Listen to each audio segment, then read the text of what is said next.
Welcome to the European Parliamentary Research Service podcasts. In this podcast, we'll talk about the review of the EU emissions trading system to align it with the new, more ambitious EU climate targets. Want to know more? Stay with us. The European Union's emissions trading system, or ETS, is the world's biggest scheme for trading greenhouse gas emissions allowances.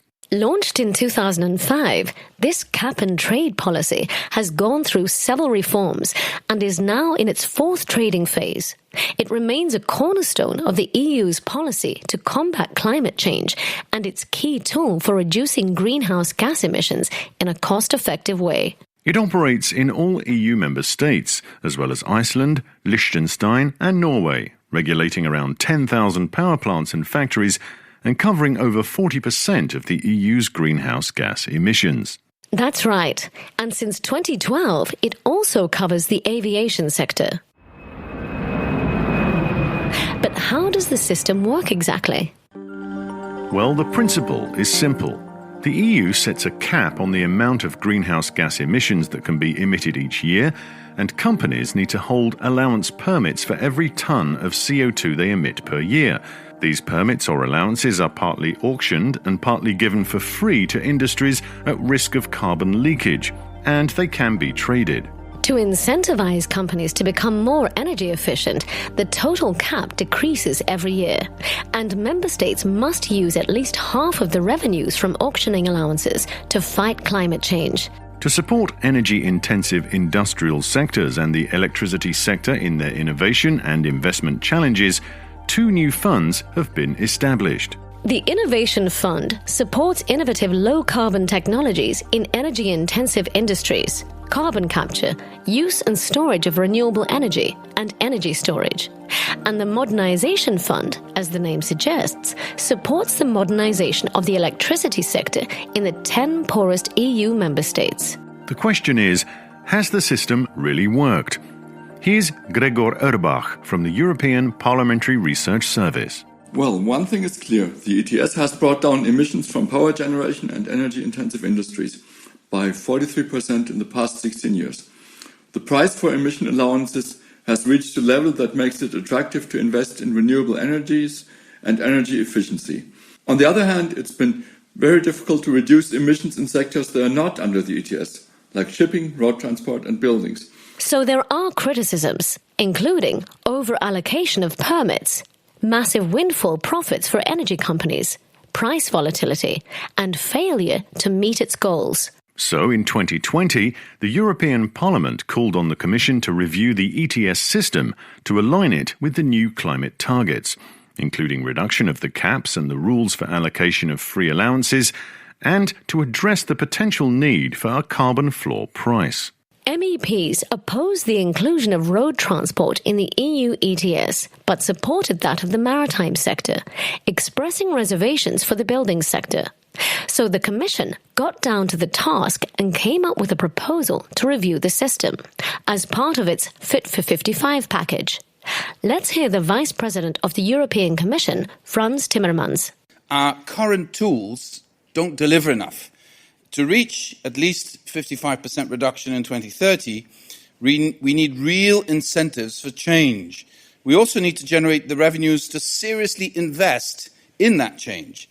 The current ETS will be made to fit our higher ambition. The cap on emissions must go down faster, and we will take out more free allowances from the system. So, what would basically change? Well, as Vice President Timmermans was saying, the amount of emission allowances would be reduced and fewer allowances would be allocated for free.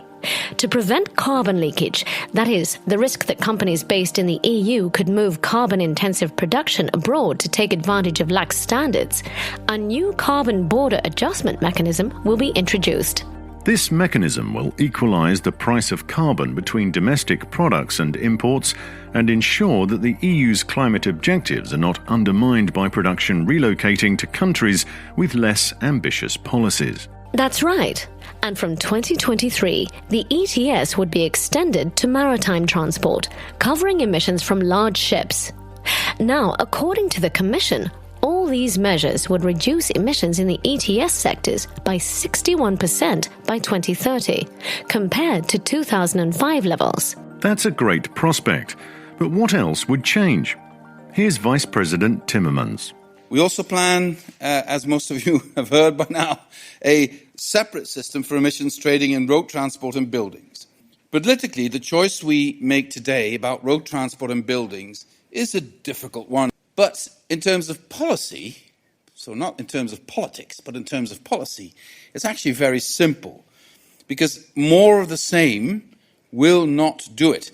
Through the new Social Climate Fund, a quarter of the revenues from this new system would be used to alleviate the social impacts of passing on the carbon costs to households, micro-enterprises and transport users. And there's more. Here's Gregor Urbach from the European Parliamentary Research Service. The Market Stability Reserve, which was introduced in 2019, has greatly improved the functioning of the EU carbon market by matching the supply of emission allowances with the demand. The proposed revision aims to make it more predictable and align it with the objectives of the European climate law. Furthermore, to support low-carbon innovation, the Commission is also proposing to enlarge the Innovation and Modernization Funds and to oblige Member States to spend all of their ETS revenues on climate action. So, what do stakeholders have to say about the proposal? Well, just as other legislative proposals in the Fit for 55 package, the ETS revision got some mixed reactions. While the increased ambitions were generally welcomed, many, such as Climate Action Network or Friends of the Earth Europe, questioned the continued allocation of free allowances and expressed concern about the impacts of the proposed separate ETS for transport and buildings. Klaus Rohrig is the EU Climate and Energy Policy Coordinator at Climate Action Network Europe. The ETS is a key instrument to implement the EU's contribution to the Paris Agreement. But unfortunately, even the new ambition level proposed by the European Commission is still far from the levels necessary to honor the 1.5-degree goal. This means achieving at least 70% emission cuts in the ETS by 2030. It is also critical that the free handout of pollution permits finally has to stop and that national governments double down their efforts to eradicate energy and mobility poverty and support low-income households in the transition. It's now in the hands of the Parliament, and more specifically of its Environment Committee, which presented its draft report in January this year. Here's Rapporteur Peter Liese. We desperately need to agree on a comprehensive legislation to reach our ambitious climate targets. A carbon price is key to achieve the targets. The European Parliament, since a long time, asked to cover much more sectors of the economy, for example, maritime emissions, and I'm grateful that this is in the Commission proposal. We also need to cover road transport and buildings, but here it is even more important to look at the social issues and help those in need with the transition. Want to know more? Check out Gregor Urbach's full policy brief on the EPRS website or in our app. This is a European Parliamentary Research Service podcast. Thanks for listening.